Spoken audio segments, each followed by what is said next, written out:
Hello বন্ধুরা, কেমন আছেন? আজকে চলে আসলাম বাগমারা ভূমি অফিসে। একটা জায়গার খারিজের ব্যাপারে আসলাম, তো কাজ সম্পূর্ণ করে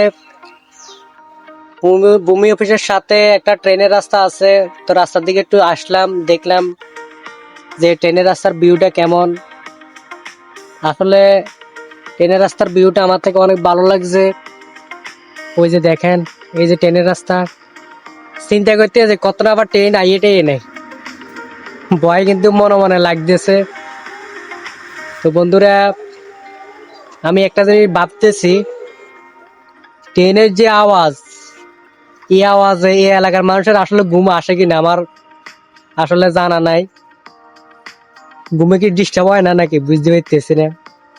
এরপরেও কি করবে, এটা তো সরকারে রাস্তাটা দিচ্ছে ট্রেন চলাচলের জন্য, এখানে তো আর কারো হাত নাই। তো বন্ধুরা, এই যে দেখেন ভিউটা, এই যে দেখেন দুইটা রাস্তা আছে। এই যে আমি এক রাস্তায় দাঁড়া রয়েছি, আর এই পাশে আর একটা রাস্তা দেখছেন, অনেক সুন্দর লাগলো। তো ভিউটা আপনাদেরকে দেখাই, আমার থেকে অনেক ভালো লাগলো। সবাই ভালো থাকবেন, সুস্থ থাকবেন, আল্লাহ হাফেজ।